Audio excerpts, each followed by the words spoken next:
সরকারি কর্মকর্তা-কর্মচারীদের মহার্ঘ ভাতা দেওয়ার সিদ্ধান্ত নিয়েছে অন্তর্বর্তী সরকার, কথা জানিয়েছেন জনপ্রশাসন মন্ত্রণালয়ের সিনিয়র সচিব মোহাম্মদ মোখলেসুর রহমান।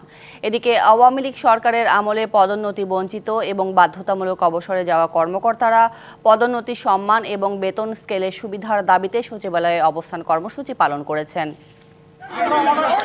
রবিবার সকাল থেকেই সচিবালয়ে জনপ্রশাসন সচিবের কক্ষের সামনে অবস্থান নেন আওয়ামী লীগ সরকারের আমলে পদোন্নতি বঞ্চিত, চাকরিচ্যুত ও বাধ্যতামূলক অবসরে যাওয়া যুগ্ম সচিব, উপসচিব সহ শীর্ষ পর্যায়ের কর্মকর্তারা।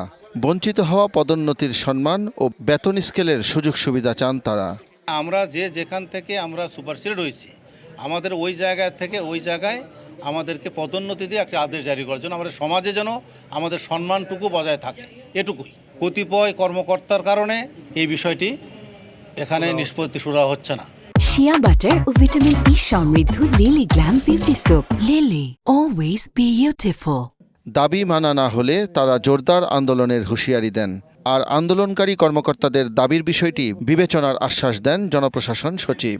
উনি লাস্ট কোন সিলিং এ গেলেন, ওই দিন থেকে ওই তারিখ থেকে তার পেনশন বেনিফিট ওই হবে, মূল বেনিফিটটা তার পেনশন হবে হোল লাইফ। পদোন্নতি ঠিক না, এটা হলো আমি বলি সামাজিক মান মর্যাদা এবং আর্থিক সুবিধা। ওনার একটা পদ পদবি দিয়ে একটা জিও হবে, এই জিওর ভিত্তিতে ফাইন্যান্সিয়াল জিওতে তারা এই টাকাগুলো পাবে। এদিকে নতুন স্কেলের সুপারিশ না করলেও মূল্যস্ফীতির বিবেচনায় নিয়ে বার্ষিক ইনক্রিমেন্টের প্রস্তাব ছিল বেতন কমিশনের। এর পরিপ্রেক্ষিতে পেনশনভোগী ও অবসরোত্তরে ছুটিতে থাকা কর্মকর্তা কর্মচারীদের এবার মহার্ঘ ভাতার ঘোষণা দিয়েছে সরকার।